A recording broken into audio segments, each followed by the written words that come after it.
Исәнмесез, Торы эфирда яңалыклар тапшыруы. Студияда Ләйсән Ханова һәм бүгенге чыгарылышыбызның төп темалары хакында кыскача. Кредит түләлмиләр кеше. Шунда киләләр коллекторлар. Килеп кенә калмыйлар, яныйлар да, моңа шик куеп булырмы? Татарстанда коллекторларны авызлыкларга җыйналар. Мәктәпне салуда проблемалар юк, тик укучылар исемлеген әлегә җыймыйлар. Ярбуй микрорайонында мәктәп төшен мэр үзе контрольдә тота. Алла бабайдан сорадым инде. Изге теләкләр һәм табиблар тырышлыгы нәтиҗәсез түгел. 480 грамм булып дөньяга килгән нәни Амалия ниһаять медицина үзәгеннән өенә кайтты. Легендар программалар кире кайта, эфирга яңа проектлар чыга. Чаллы ТВ телеканалында үзгәрешләр. Бүгеннән Чаллыда юл йөрү бәясе артты. Хәзер шәһәрдәшләргә автобус һәм трамвайга утыру өчен 20 сум түләргә туры киләчәк. Әле кичә генә 17 һәм 15 сум иде. Исегезгә төшерәм, тарифлар кыйммәтләнү турында карар январь аенда дөнья күрде. Бу хакта Республиканың тарифлар комитеты хәбәр иткән иде. Бүген ул үз көченә керде. Дөрес бәяләр сикерү барлык маршрутларга да кагылмый. Әйтик, 109 маршрутта бүгендә юл йөрү бәясе 15 сум тора. Аның хуҗасы Наталья Гарина әйтүенчә, бәяләр якын арада шулай ук калачак. Шунысын да билгеләп үтәргә кирәк. Электрон картадан кулланучыларга юл йөрү 2 сумга арзангарак төшә. Пенсионерлар һәм ташламалы категория гражданнар өчен дә айлык юл йөрү билетының бәясе үзгәрешсез 900 сум. Бәяләр артуына шәһәрдәшләр ничек кабул итте? Фикерләрен үзләреннән сорадык. Иртә белән кеше бик күп, бик авыр условияләрдә барасың, шуның өчен 20 сум кыйбат дип саныйм. Мин генә түгел, бөтен кеше шулай. Дә сөйлиләр. Хезмәт хакы яз, шуның өчен безгә 20 кыйбат. Я считаю, что это нормальная цена. И 3 рубля, мне кажется, вообще ничего не решает. Конечно, слишком преувеличили цену. Хотя бы рубль на 2 еще куда не шло. Ну, по 20 рублей. В среднем у нас получается, мы 850 рублей, 860 будем прокатывать. На работу только, туда и обратно.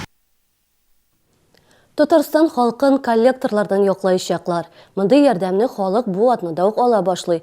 Казанда иҗтимагый палата базасында коллекторларның законсыз гамәлләреннән яклау үзәге ачылды. Үзәк белгечләре прокуратура белән берлектә халыкка квалификацияле юридик ярдәм күрсәтәчәк. Кешеләрнең бурычлары булу аларны хукук ирегеннән һәм мәнфәгатьләреннән азат итә алмый дип саный белгечләр.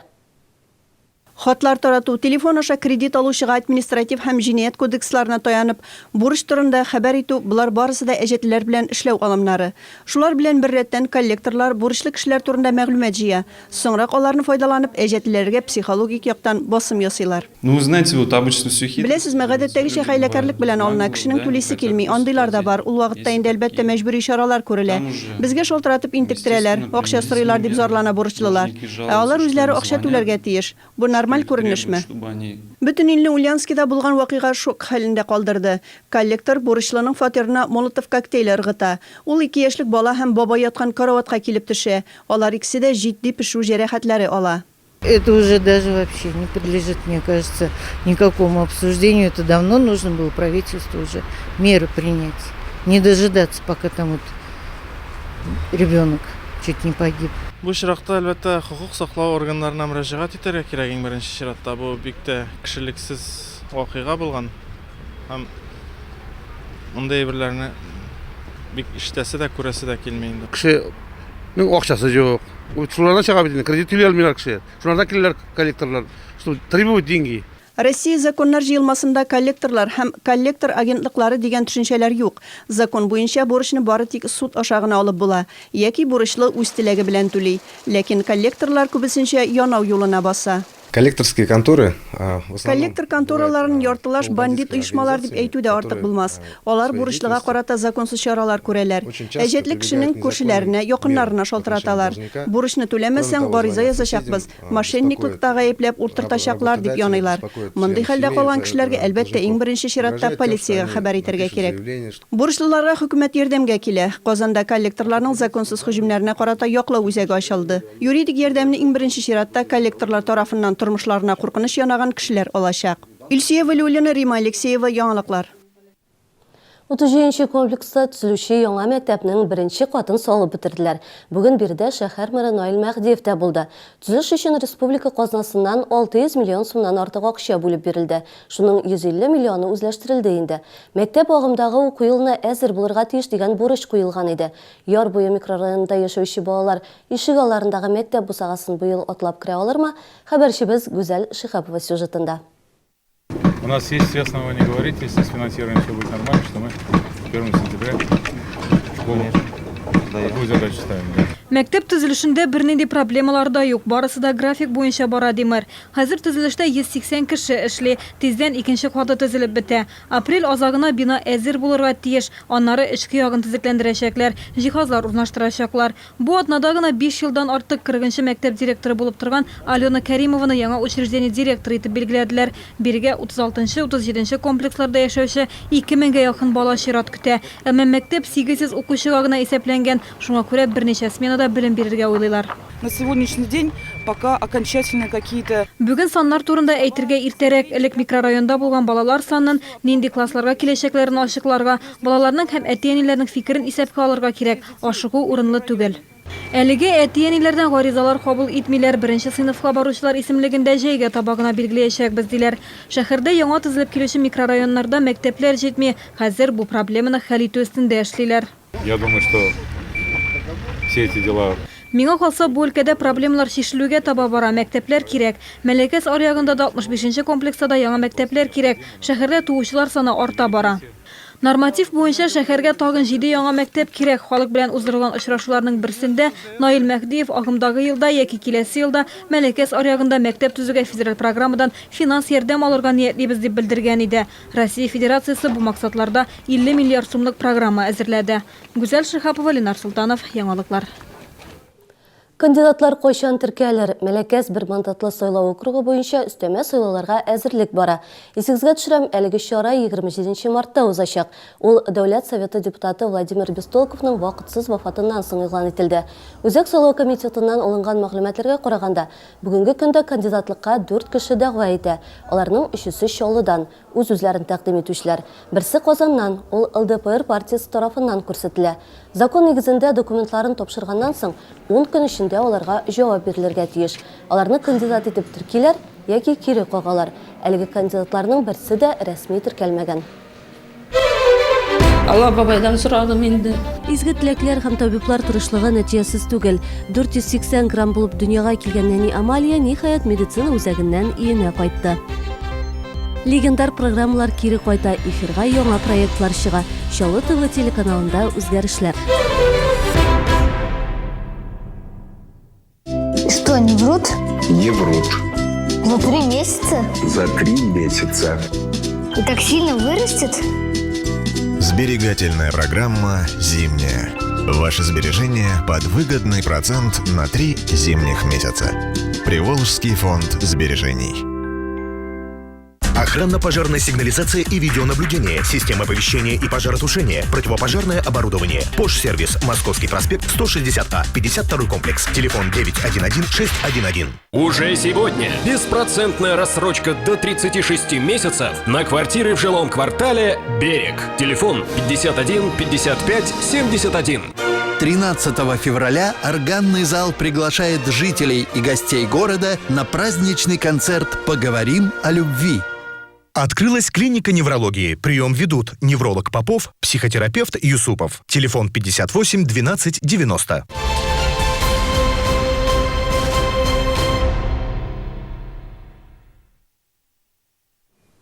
Сез туры эфирда яңалыклар тапшыруын карыйсыз, без дәвам итәбез. Гриппның шигенүеме? Чаллыда бүген дуңгыз гриппы белән бер генә авыручы да теркәлмәде. Йогышлы авырулар хастаханәсендә белдерүләренчә, 5 февральдә барлыгы 10 кешенең анализ нәтиҗәләре билгеле булган. Аларның берсе дә дуңгыз гриппы белән авырмый. Барсында да кискен сулыш юллары авыруы. Шулай да табиблар грипп шигендә дияргә ашыкмый.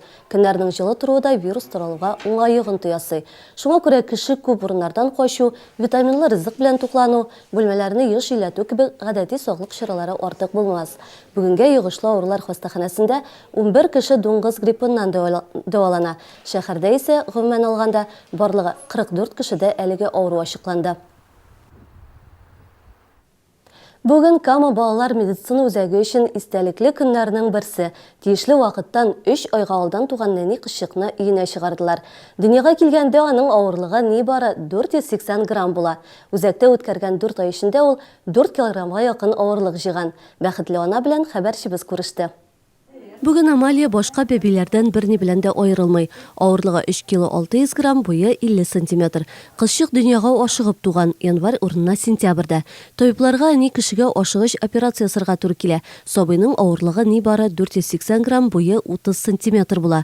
Куркыныч төш кебек булды, тик бер генә минутка да ышанычны югалтмадык ди бүген ана. Без башта реанимациядә жаттык бит 3 ай. Анда жаттык, потом УПНда генә жаттык. Бер ата-2 атна гына. Аннан соң обратно реанимацияга киттек, потому что начар хәле булган.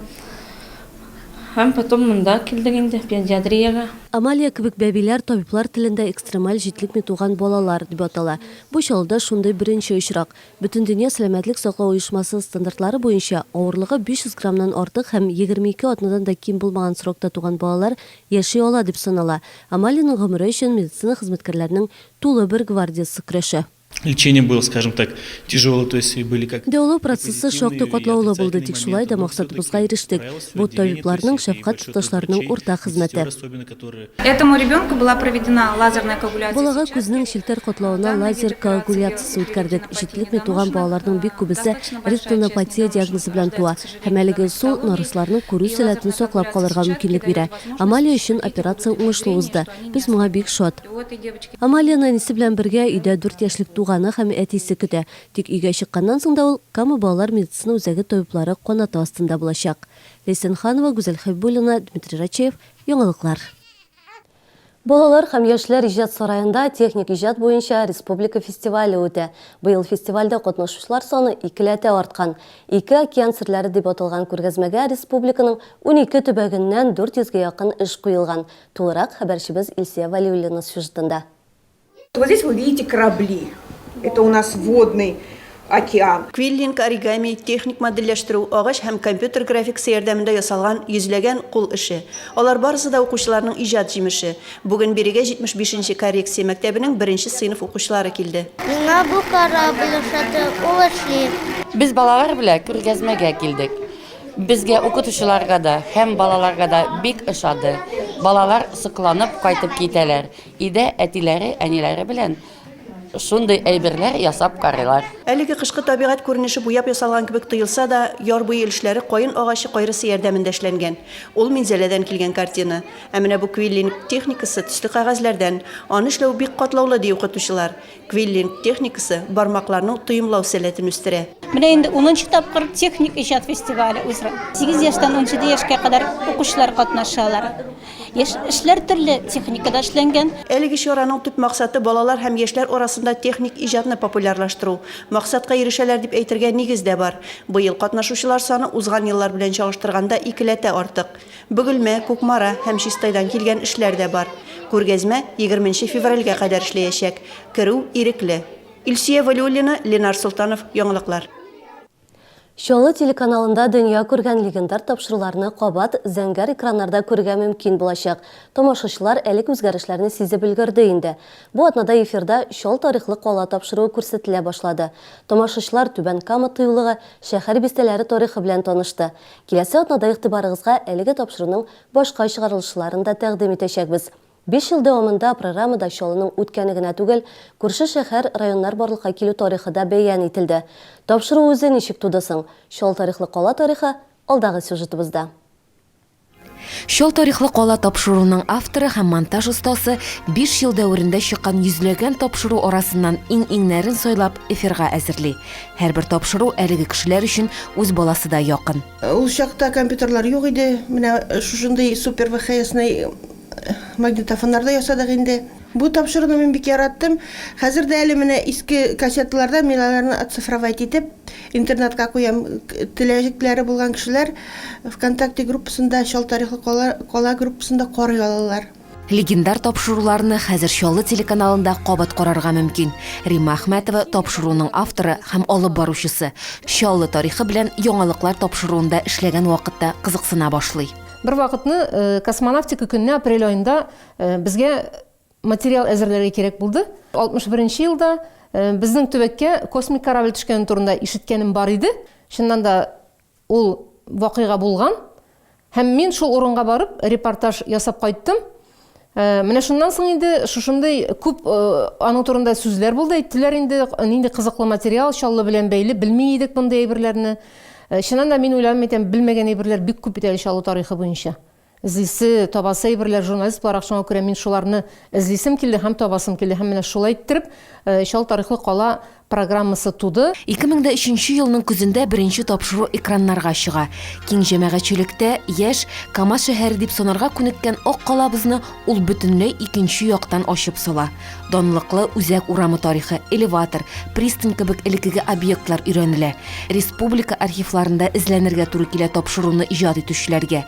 Иң кыйммәтле мәгълүматларны төп чаллыларда җиткерә. Хәтерлим менә Сидоровка бистәсендә Сидоровканың тарихын ясаганда мин бик олы яшьтәге бер апаны төшердем. Ул бер кайда язмаган әйберләр әйтте миңа. Шушы атамага кагылышлы әтиәниләреннән ишеткән әйберләр буенча. Менә шундый кешеләрне мин яздырып кала алдым. Һәм шуларның мәгълүматына нигезләнеп мин Боровецкая турында, Орловка, шушы Чаллының тәшкил итә торган поселоклар, бистәләр турында материалларны ясап чыгардык. Чаллы тарихлы кала тапшыруын мәктәпләрдә кулланма материал итеп файдаландылар. Оешма предприятие шәһәр юбилейларында халыкка күрсәттеләр. Тапшыру Татарстан журналистларының Бәллүр каләм, Татарстан дулкынында бәйгеләрендә җиңү яулады. Ул вакытта төшерелгән кадрлар бүгенгеләреннән сыйфат ягыннан калышса да, тапшыру үз кыйммәтен югалтмаган. Чаллы тарихы кабат Чаллы ТВ каналына әйләнеп кайта. Чәршәмбедән кала барлык эш көннәрендә 17 сәгать 40 минутта экраннарда Чаллы тарихлы кала тапшыруы. Рәхим итеп карагыз. Фәрида Сабирҗанова, Алексей Иванов, яңалыклар. Зәңгәр экраннардан чыгыш ясыйсын килә икән, безгә рәхим ит. Чаллы ТВ телеканалы барлык шәһәрдәшләргә дә һава торышын алып бару мөмкинлеге бирә. Һава температурасы, явым-төшемнәр, атмосфера басымы хакында барысына да җиткерәсен килсә, нәрсә эшләргә? Бу хакта киләсе сюжетта. Телеканал «Пятница Челны» объявляет розыск. Розыск телеведущих. Әгәр дә шәһәргә таныласыгыз килә икән, Чаллы ТВ редакциясына килергә кирәк. Телеканалда халыкчан һава торышы проекты старт алды. Здравствуйте! В эфире народный прогноз погоды. Сегодня проведу его я, Александра Лучихина. Александра Лучихина халыкчан һава торышы проектының беренче алып баручысы, телевидение тапшыруларның ничек әзерләнүен күрү аның күптәнге хыялы. Я была очень удивлена вообще, что есть такая. Мондый мөмкинлек барлыгын белгәч гаҗәпләндем. Мин телевидениедә осталарына эшли ала дип уйлый идем. Гади халыкта редакциягә килеп чыгыш ясый алуы яхшы. Бик кызык булды. Үземне алып баручы итеп хис иттем. Һава торышында алып бардым, үземә кызыклы мәгълүмат та тупладым. Александра телевидениедә чыгыш ясасын өчен дусты аңа махсус сертификат бүләк иткән. Мондый бүләкне һәркем ясый ала. Редакция телефонына көн сайын сертификатлар сорап шалтыраталар. Алда бәйрәмнәр, якыннарыгызга онытылмаслык бүләк ясар өчен тагын бер мөмкинлек. Мы хотим сказать всем смелее. Без барысында курыкмыйча катнашырга чакырабыз. Бу күп кеше өчен менә дигән мөмкинлек. Кастинг үтәсе юк, теләгән һәркем дә үзен алып баручы ролендә сынап карый ала. Бәлки бу адымнан соң үзләренең тормышын телевидение белән бәйләүчеләр дә булыр. Халыкчан һава торышы Пятница телеканалында эфирга чыга. Бирдә 12дән алып 60 яшькәчәләр катнаша ала. Иң мөһиме теләк булсын. Тулырак мәгълүмат tvchelny.ru сайтында. Гүзәл Шихапова, Константин Величко, яңалыклар. Чаллы телеканалында тагын бер яңа проект. Ул рус телендә эфирга чыгачак. Яңа тапшыруның исеме «Идем в кино» дип атала. Исеменнән аңлашылганча, анда ил һәм дөнья экраннарында күрсәтеләчәк кинопремьералар турында сүз барачак. Беренче тапшыру якшәмбе көн 11 сәгать 30 минутта эфирга чыга. Шушы хәбәребез белән эш атнасын төгәллибез. Чаллы яңалыклары белән сышлайык безнең tvchelny.ru сайтында һәм ВКонтакте челтәрендә рәсми төркемебездә таныша аласыз. Күңелле яллар теләп, мин Ләйсән Ханова сезнең белән саубулашам. Исән-имин булыгыз.